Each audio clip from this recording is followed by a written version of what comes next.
Hey everybody, it's TJ. Welcome to Smash Ultimate Countdown, the show where we count down the days to the release of Smash Ultimate for Nintendo Switch on December 7th, by covering the latest news and mixing in a little bit of discussion. The first thing I want to cover today doesn't actually come from the Smash blog, it's from the news stream that's on the Nintendo Switch itself under the Smash Bros. Channel. Series director Masahiro Sakurai was interviewed about Smash Bros. Ultimate and offers some really cool insights into what went into the development of the game. A lot of other outlets have summarized it, but I found it to be quite fascinating, and I really think the best way to get a grasp of it is with Mr. Sakurai's own words, so I'm going to share the complete unabridged version with you right now. If you're like, TJ, what's wrong with you? That'll take forever, just stick to the Smash blog, then go ahead and skip ahead about 5 minutes. Of course, you could just go onto your Nintendo Switch and check it out for yourself, but I know we got some audio-visual people out there who would rather hear it. So don't worry, friends, I got you back. The interview was released in 5 parts, so I'm just gonna smash them all together for you right here. See what I did there? Part 1, here we go. I also want to make it abundantly clear that I'm simply reading the questions and responses from the Nintendo Channel interview. Please do not be misled by my impressive Masahiro Sakurai impersonation. The Nintendo News Super Smash Bros. Ultimate Channel interview as it appears on the Nintendo Switch is in text form only. The footage of Mr. Sakurai is from the 2018 E3 digital presentation. No mischaracterization is intended, and I've included it purely for supplemental visual purposes. Thanks. Can you describe what the game is and what you feel the main appeal of the franchise is? Fighting games have a lot of advanced players playing them, so it might seem a little intimidating, but fundamentally this is a casual game, so I'd be grateful if people just had fun with it without being scared. I've created the game with that intent. How is your approach to this game different from your approach to past Super Smash Bros. Games? What did you want to achieve with this game specifically? The difference between this game and the past is that all the characters are in it. We really tried our best to make the impossible possible, to prevent situations where someone misses a certain character because they've been cut. And another comparison I can make between past titles and this one is that in retrospect, I do feel that Melee may have been geared a bit too much towards a core audience. We made Brawl when the Wii came out. At that time, games like Wii Fit became popular, attracting a lot of casual players that never really touched a video game before. So we lowered the speed a bit so that those players can enjoy the game as well. For the Wii U 3DS versions, it was on a portable device, so there were parts of it we had to make specifically to increase playability on a portable device. This time, the screen is easier to see than the 3DS version, and it's not just people who are not used to playing games, so we focused on bringing up the tempo of the game. I think that sort of covers the characteristics of the series. How would you describe the overall pace or speed of the gameplay? It's more a sense of tempo than speed. For example, when a fighter is launched, by increasing the launch speed to a certain extent, the fighter quickly then becomes controllable. By slightly reducing the time the fighter can't be controlled, we're aiming for a well-paced gameplay experience. We are aiming to make improvements here and there, like reconsidering buttons, allowing short hop attacks by pressing buttons simultaneously, etc. to make controls easier, but at the same time keep a good tempo. Part 2 of the interview covers new items and new characters. Here we go. Items have always been a big part of the Smash Bros. Franchise. What goes into designing new items, and what do you think items contribute to the franchise? The fact that in a fighting game it's usually a given the more skilled player wins. There's just the 2 players, no random elements, and it works. But when you have things like items, players who would normally lose can sometimes win. In order to summon up this shuffling nature or this sense of randomness, I think items become necessary. Some people may never use them, but I believe it's an important essence when we're talking about people just gathering and playing together. So I'd like to continue to use them in the future. Can you tell us any details about the new fighters? Any tips for making use of their different playstyles? I think both Inkling and Ridley, each for their own unique reasons, are very different in a one-on-one match and a 4-player match. A unique feature of the Inkling is the ability to increase the damage dealt by inking their opponent. This means that in a 4-player match there are those who have been inked and those who haven't, so you'll need to think about who to target and how long this effect will last. But in a one-on-one match, the opponent is obviously inked, so you don't really need to think about those things. Ridley has a down special that deals massive damage in one hit, provided you hit them with the sweet spot. But this is actually pretty hard to hit on a one-on-one match. But in a 4-player match, it sometimes just works. Ridley is shaping up to be a character where the action you take based on the situation around you becomes an important factor. I think it's fine to decide what a character's forte is, or what kind of strategy to use with them based on your fighting style or likes and dislikes. But I feel that to have characters that are completely different not only by themselves but also depending on the number of opponents they are facing is deep. Part 3 gets into dodge changes and camera zooms. What was the thinking behind slowing the action down and zooming in when someone gets hit very hard? Within the dev team, we've been calling it a special zoom and finish zoom. Special zoom is something that occurs when a special move that deals a lot of damage, like Captain Falcon's Falcon Punch, hits in something like a one-on-one match. There's also the finish zoom. This happens with a flash of light when, for example, a hit against the last person in a stock match looks like it's going to end the match. There was an issue with Smash where the fighters are small. It's a game where the camera needs to be constantly pulled back, and as a result, the impact and intensity of the character is diminished. So we were trying to come up with a way to create that feeling of nailed it by zooming into a character where possible and creating an effect that just feels good. While the zoom effect mainly happens on one-on-one matches, when it won't really get in the way of the match, there are times when it happens even if there's something moving off screen, like for Final Smashes. There's some fun to be had in predicting your movements off screen, so we left it in. Another change was added slowdown to repeated dodge rolls. Can you talk about that? Yes. There are times when continuing to run away becomes advantageous. I think there are times when, for example, you can take the win just by being evasive with a fast character in a timed match. Since this is a game about characters and at the same time an action game, we can't really lower the stats of a character during those times. But I think we can add penalties for a certain level of timid gaming, like using dodges repeatedly. Having someone just dodge repeatedly is not fun, right? I'd like to add penalties as much as possible to plays like that. So you're telling players to fight rather than run. I wouldn't go so far as to say fight, but I want to do something against passive gameplay. It'd be great if we can make these kinds of decisions for more types of situations, but the more we do this, the more we end up leaving our fingerprints, resulting in it being unfair. So we decided to make the conditions very clear and added this penalty for the dodges. Part 4, we talk short hop aerial attacks and new player advice.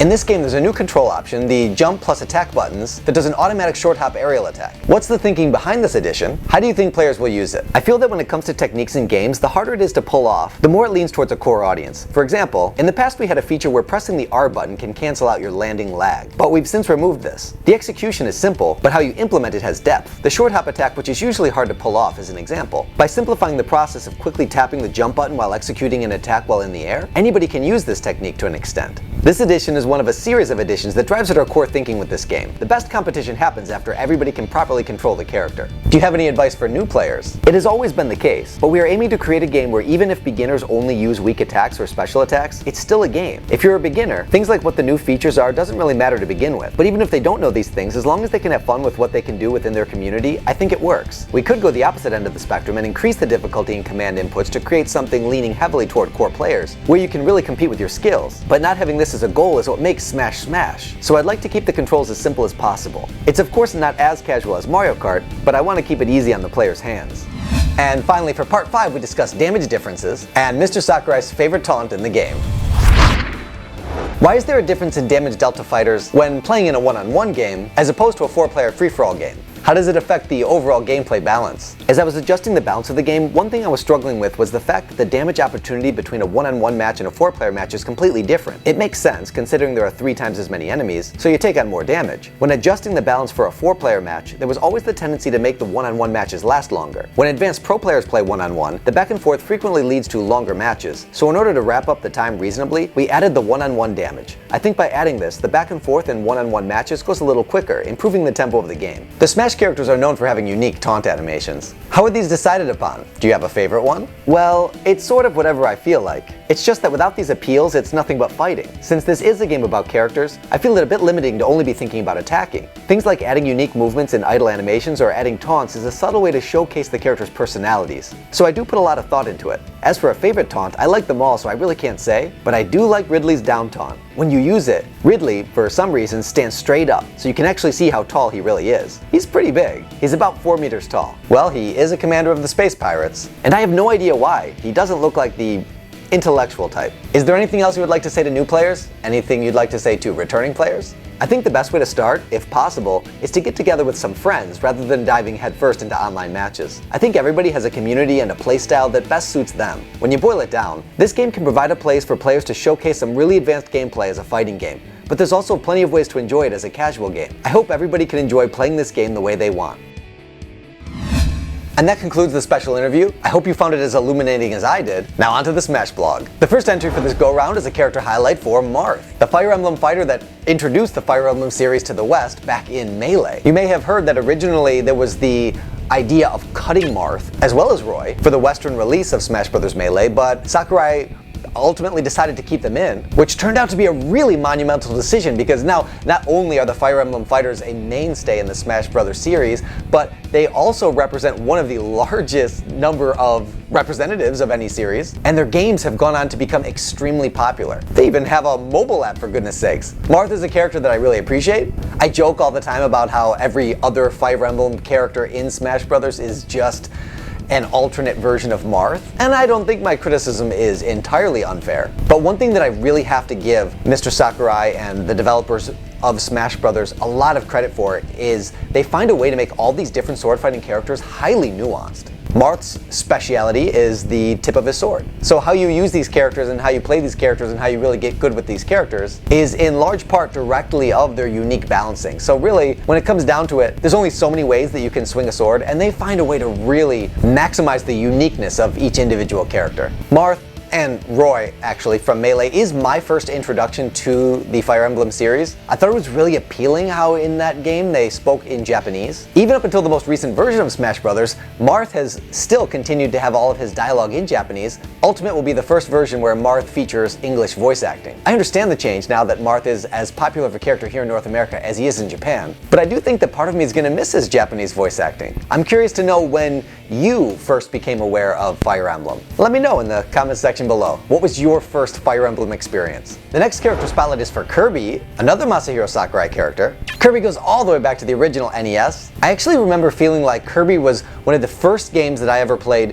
where the emphasis was more on fun than a challenge. That's not to say that it didn't present certain types of challenges within the game, but it was very easy to control. There didn't appear to be a whole lot of unfair impediments where you weren't usually surprised by bad guys where you had to learn through punishment. Sometimes you have to figure out how to get past a hole by falling in the hole a few times first, or how to defeat an enemy by getting defeated by that enemy a few times. Kirby always seemed really fair to me, and I think that Masahiro Sakurai's approach to the Kirby games is in large part strikingly similar to how his approach is to Smash Brothers. He wants to make the games very approachable. Of course, there can be a lot of difficulty for people who want to really dig deep. There's certainly a lot to sink your teeth into. But for the casual who just wants to have some fun, pop in a little classic Kirby. Kirby's a lot of fun in Smash and definitely a worthy addition to the roster. Want to check out the Mega Man 4 music medley? Yeah, you do. You can go check it out on SmashBrothers.com under the music panel right now.